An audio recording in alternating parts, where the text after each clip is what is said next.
This Roman amphitheater? Not in Rome. It sits in a North African town where scooters hum past ancient stone. Meet El Jem, the amphitheater you probably never heard of. Out of the flat, sun-drenched plains of central Tunisia, it rises like a golden crown forged for a giant. This is the Amphitheater of El Jem, the monumental echo of a city once known as Thysdrus. In the early 3rd century CE, this wasn't the heart of the Roman Empire, but for a brief, dazzling moment, it sought to rival Rome itself. This was a provincial capital at the peak of its power, a city on the edge of the Sahara with ambitions as vast as the desert sky. It was built during a period of immense prosperity under the Severan dynasty, a golden age just before the empire would spiral into the crisis of the 3rd century. Its very existence is a testament to the wealth and confidence of Roman Africa, a province that had become the breadbasket and the olive grove of the empire. The fuel for this colossal ambition was a liquid asset, a form of gold that grew on trees, olive oil. The rolling hills around Thysdrus were covered in vast olive groves, their silver-green leaves shimmering in the African sun. The oil pressed from their fruit was of the highest quality, exported in thousands of amphorae across the Mediterranean to be used for cooking, lighting, and bathing by the citizens of Rome. This trade made the landowners of Thysdrus fabulously wealthy, and like all newly rich patrons, they wanted to leave their mark. The amphitheater was more than a venue for entertainment.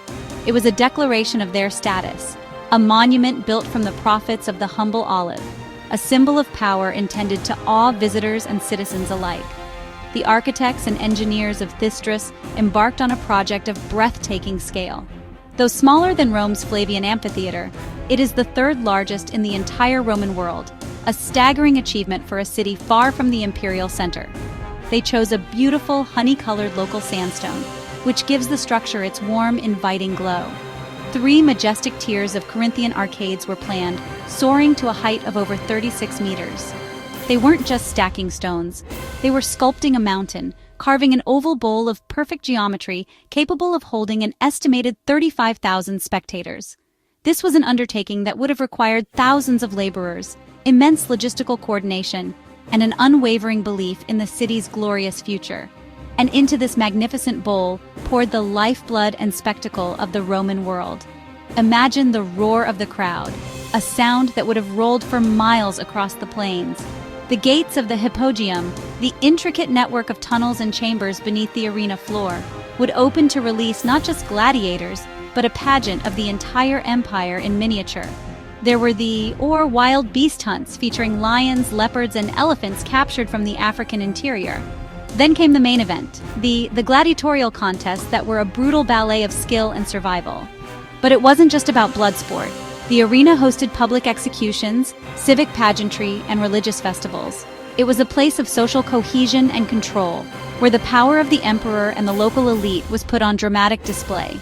Managing the entry and exit of such a vast crowd was itself an engineering marvel, handled by a system of 80 numbered entrances known as designed to fill or empty the entire venue in minutes.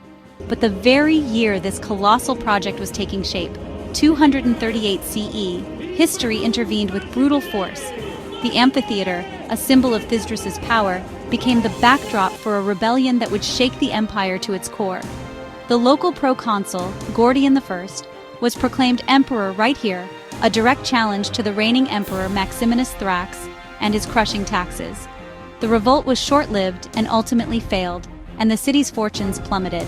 The Grand Arena, a project born of supreme confidence, was likely never fully completed. It stands today as a monument to both peak prosperity and sudden tragic collapse, its upper tier unfinished, a silent testament to a dream cut short. Empires fall, but great stone endures.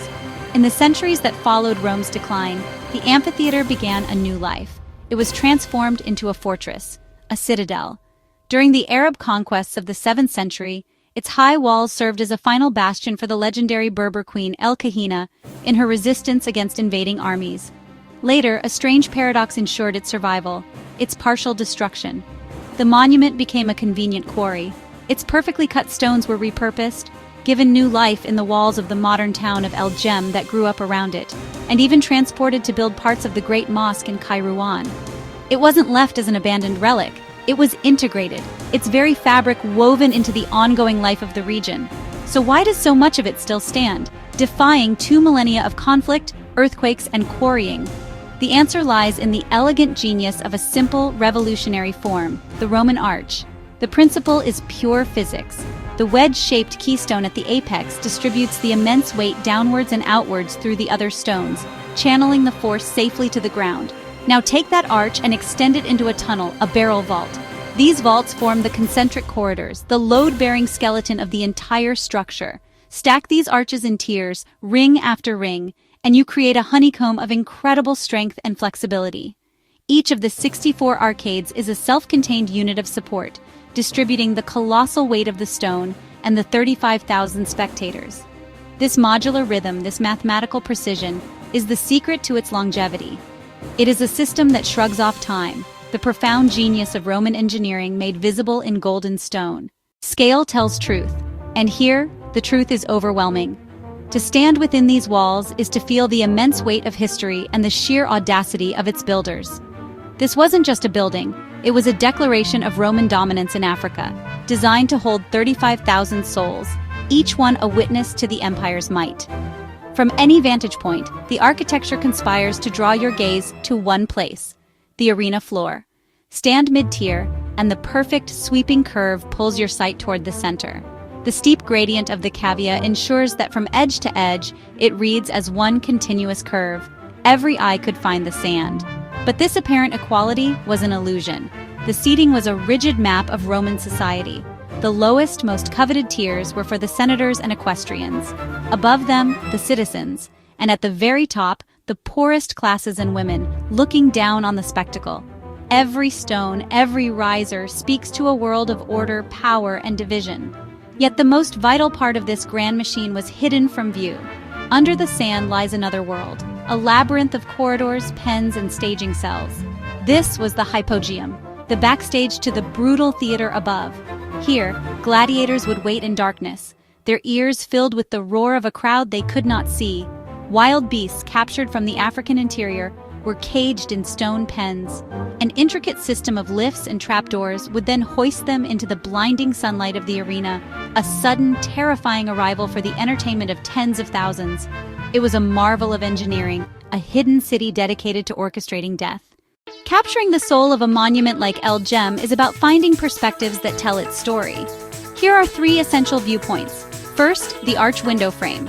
By positioning yourself behind an outer arch, you use its weathered stone as a natural frame. This anchors the colossal amphitheater within the context of the town, showing how ancient history and modern life coexist. The slow focus pull from the foreground stone to the distant arena creates a powerful sense of discovery, a true window into the past. Second, the mid-tier diagonal. From the middle seating sections, capture the sweeping curved lines of the cavea. This perspective emphasizes the sheer architectural scale and the incredible geometry of the structure. The strong diagonal lines draw the viewer's eye across the vast expanse of seats, conveying the immense capacity of 35,000 spectators. It's a view that communicates both the building's grandeur and the collective human experience. Finally, the tunnel reveal. Begin in the darkness of the subterranean corridors. As you walk forward, moving from shadow into the blinding light of the arena floor, you create powerful dramatic tension. This shot is an empathetic journey, simulating the heart-pounding moment a gladiator would experience emerging before the crowd. It's a visceral transition from confinement to spectacle, from silence to the imagined roar of history. Stand at center and clap once. You hear the arcades throw a soft tailback. Now mid-tier, not a concert hall, but stone gives your voice shape. And now, for a historically questionable reenactment of ancient sponsorships. In the blue corner, a gladiator sponsored by the finest local olive oil. Is it accurate? No. Is it emotionally correct? Absolutely. So next time you picture Roman arenas, don't only picture Italy, picture El Jem. Drop a comment with the site that made you say, wait, that's Roman?